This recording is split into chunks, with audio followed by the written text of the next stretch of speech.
Salut la famille, j'espère que vous allez bien. Si vous m'écoutez maintenant, c'est que ce podcast vient de dépasser un cap que la plupart des podcasts en France ne franchissent pas, malheureusement. Aujourd'hui, j'en suis à mon 13e épisode et ça, dans le monde du podcast, c'est presque un triomphe statistique. Dans quel sens? La plupart des podcasts en France, en Europe ou aux États-Unis s'arrêtent entre 10 et 12 épisodes. Aujourd'hui, j'aurais voulu qu'on décortique ensemble pourquoi la plupart des podcasts ne vont pas au-delà de 13 épisodes, comment ça se fait qu'ils vont pas au-delà de 13 épisodes et qu'est-ce que ça veut dire grosso modo. Voilà. Alors, quand on regarde les données accessibles de l'ARCOM, alors avant de vous donner ces données, bien évidemment, je vais vous expliquer qu'est-ce que c'est l'ARCOM. L'ARCOM, c'est l'autorité publique française de régulation de la communication audiovisuelle et numérique. Je ne sais pas si vous vous souvenez, mais TPMP, l'émission de Cyril Hanouna, Touche pas à mon poste, a été déprogrammée et ça a été déprogrammé. Justement, c'était une décision qui a été prise par l'ARCOM dû à plusieurs sanctions, plusieurs amendes et enfin voilà, je vous passe le tableau, vous savez très bien, vous connaissez TPMP l'émission, vous savez quelques-unes des phrases qu'ils ont pu avoir. Chaque semaine, ils étaient chaque semaine, ils faisaient la une des médias par rapport à certains propos, ou certains invités ou certains agissements déplacés que pouvait avoir soit le Cyril Hanouna lui-même, soit d'autres chroniqueurs ou soit leurs invités. Mais bref, donc c'est eux l'ARCOM et donc maintenant vous savez ce que veut dire le diminutif de l'ARCOM, ARCOM. Donc je disais, quand on regarde les données accessibles de l'ARCOM en France, les répertoires publics de Listen Note. Listen Note, c'est la plus grande base de données de podcasts au monde. En tout cas, ça prétend être la plus grande base de données de podcasts au monde. Et d'autres études anglo-saxonnes. De toute façon, je pense que je vous mettrai tout sur les réseaux sociaux pour ceux qui veulent les sources, parce que c'est un peu compliqué de le faire puisque cet épisode n'est pas filmé.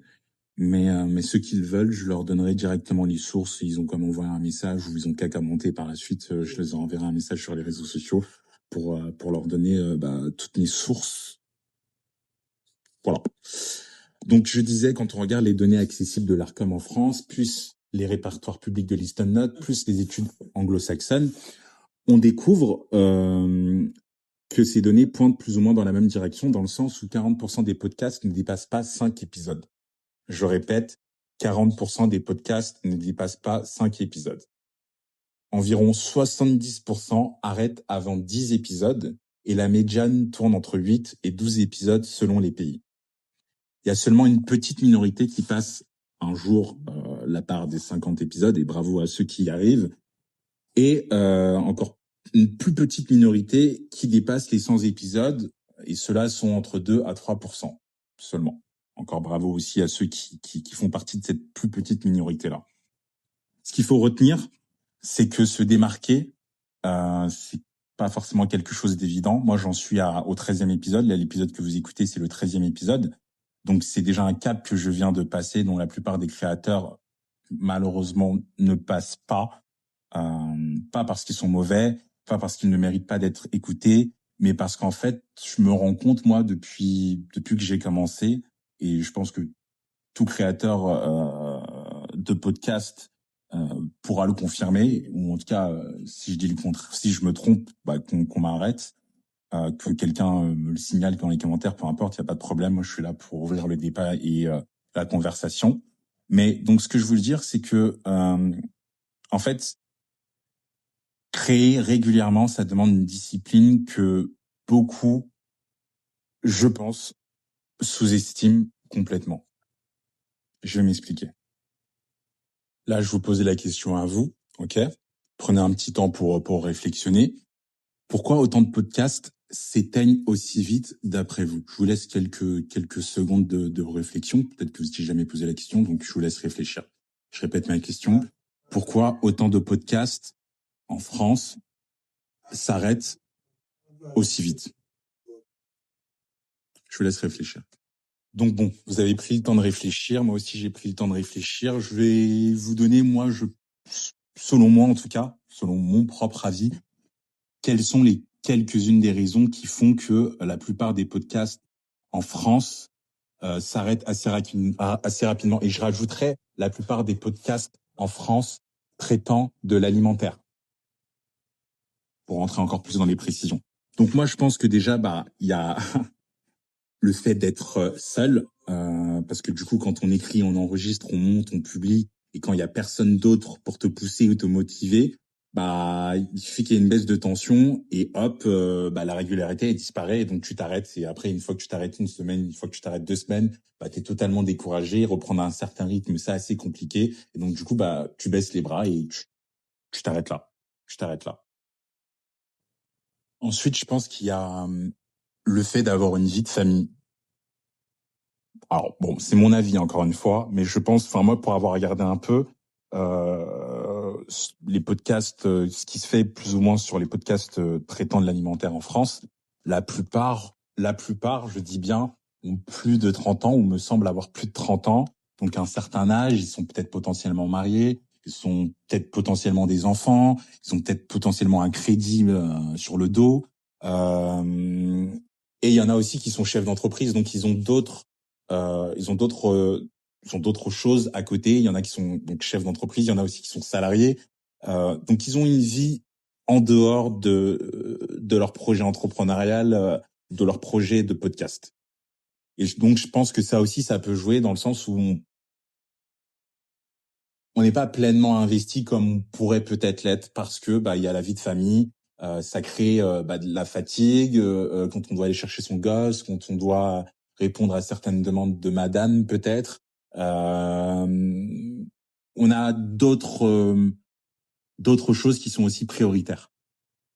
Je pense aussi ce qui peut faire que les podcasts s'arrêtent assez rapidement, c'est le fait de pas avoir de retour immédiat.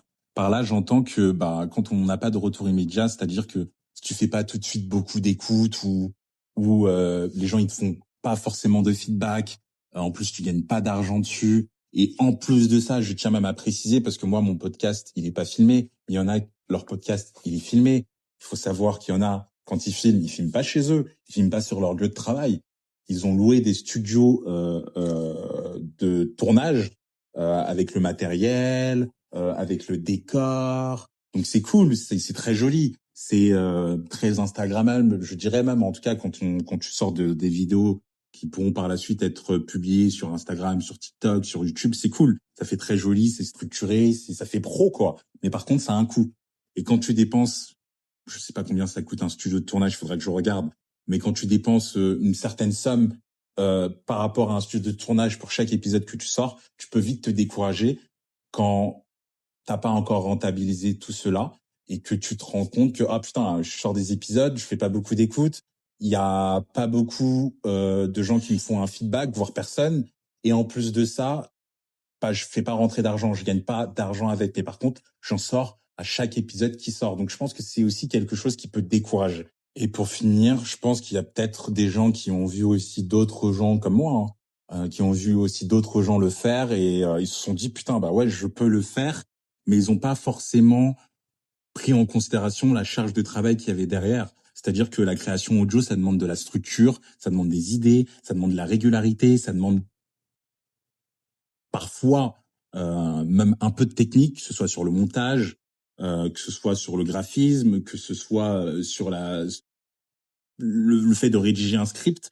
Donc je pense qu'il y a pas mal de gens qui veulent se lancer, qui se lancent, et après ils se rendent compte en fait de la charge de travail en plein vol. Je sais pas si ça se dit comme ça, mais en plein vol, clairement. Donc voilà, je pense que ce sont les raisons qui font que la plupart des podcasts ne vont pas au-delà de 13 épisodes. Je sais pas vous ce que vous en pensez. J'ai peut-être oublié certaines raisons. J'ai oublié peut-être certaines comment dire. J'ai peut-être oublié certaines choses. À vous de me dire. Peut-être qu'il y a des trucs auxquels j'ai pas pensé, mais en tout cas voilà, ça c'est les raisons auxquelles moi je pense par rapport à ce que j'ai observé et par rapport à ce que je commence à comprendre moi-même petit à petit au fur et à mesure du temps et plus j'avance dans les épisodes. Il y a une dernière chose que j'aurais voulu aborder dans cet épisode aussi, c'est que l'économie des podcasts en France est particulière, pour pas dire atypique. Je m'explique. Il faut savoir qu'en France, un podcasteur ne gagne presque rien. Même après plusieurs milliers d'écoutes par épisode, tu ne touches presque rien. le marché pub, il est assez restreint, dominé par quelques gros réseaux ou médias. Contrairement aux États-Unis où un podcast qui marche, voire même presque un peu, il peut signer des deals, de la publicité, du sponsoring, ils peuvent faire des Patreons, ils peuvent vendre du contenu exclusif, premium. En France, tout ça, ça existe, mais de toute façon, la France est plus petite que les États-Unis, donc c'est en version miniature, avec des montants qui sont beaucoup plus, qui sont souvent en tout cas symboliques. Donc la réalité, c'est que 95% des podcasteurs français, ils créent gratuitement. Ils créent gratuitement par passion, par envie, par besoin de s'exprimer, mais je pense que quand on le fait automatiquement pour l'argent, on se trompe on se trompe d'activité parce que c'est pas ça qui va faire gagner tout de suite l'argent. C'est un travail de longue haleine, pardon, les podcasts. C'est pas en un an ou en un an et demi que les choses ils se font comme ça. Donc ça explique tout ça. Donc si t'as pas de public, si en plus tu peux pas te rémunérer, si en plus t'as pas d'équipe, forcément tu t'essouffles un peu plus rapidement. Et euh, et donc, le podcast français, ça repose sur un truc qui est assez simple, la constance et la motivation personnelle.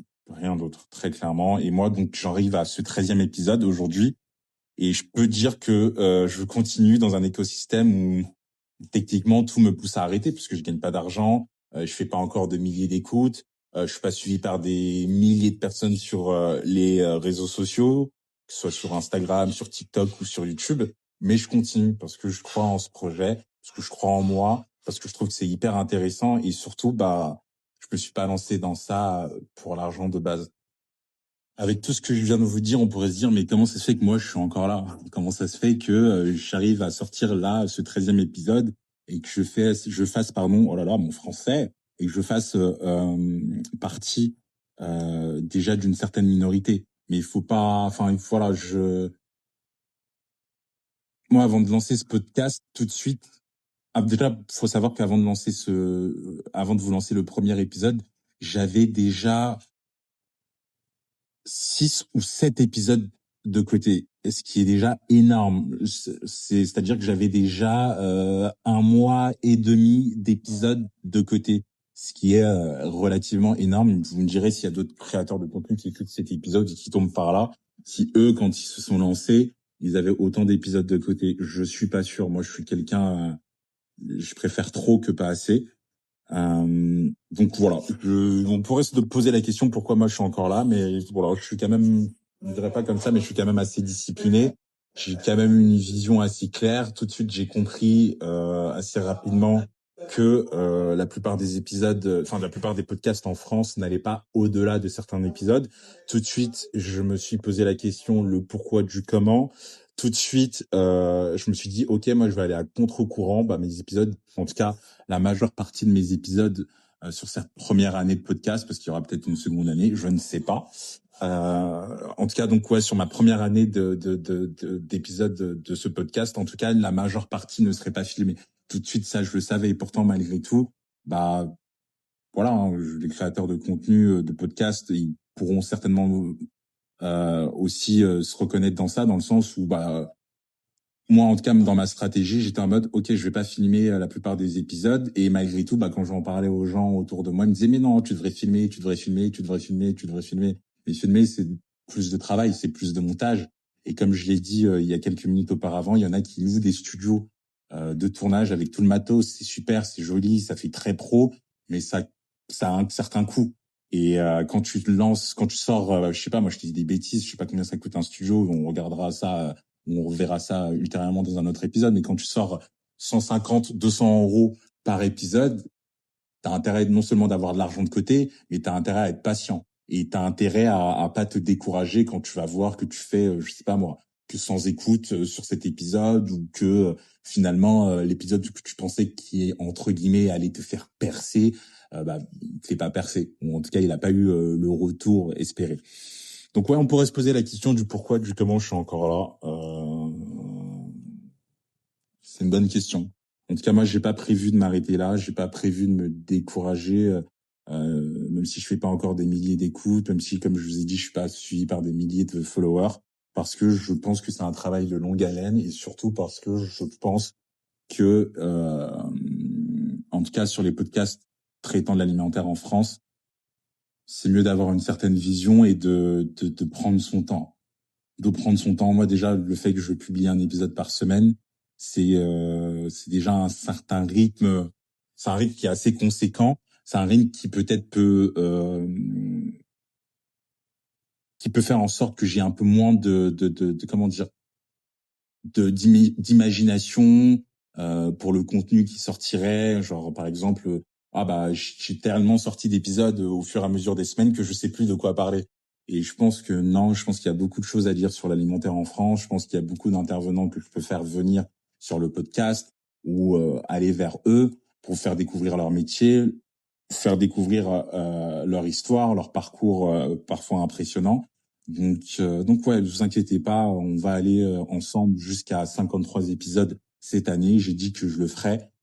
J'ai pas parlé pour rien. Et je pense aussi une des choses qui fait que moi je m'attarde pas sur les vues ou le nombre d'écoutes ou le nombre d'abonnés, c'est que en fait tout de suite pour moi ça a été très clair. C'était de faire 53 épisodes coûte que coûte. Même s'il y a qu'une personne qui écoute cet épisode, bah, il y aura un épisode qui sortira la semaine prochaine. Peu importe, je sais que les choses elles prennent du temps. Je sais que un podcast, ça prend plus de temps qu'on ne le croit. Et surtout le succès, en tout cas si on rêve de succès, ça demande un certain temps et beaucoup de travail. Donc voilà, je pense que c'est à la fin de cet épisode. Je voulais pas qu'il soit trop long et surtout je voulais qu'on puisse revenir brièvement, en tout cas vous donner moi mes suppositions du pourquoi et aussi vous rendiez compte que c'est l'économie des podcasts en France est assez particulière et pensez pas que là bah voilà c'est le 13e épisode, oh c'est rien du tout, ça vous paraît peu, mais je vous jure regardez, je sais pas moi, regardez les podcasts qui font de l'alimentaire en France, regardez bien le nombre d'épisodes qu'ils ont, regardez bien ça date de quand leur dernière publication, et après venez on en reparle. Après venez on en reparle. Donc voilà, ça va être la fin de l'épisode. Je vous remercie d'avoir écouté, je vous remercie d'écouter les autres épisodes. J'espère que vous allez bien et on se dit à dimanche prochain.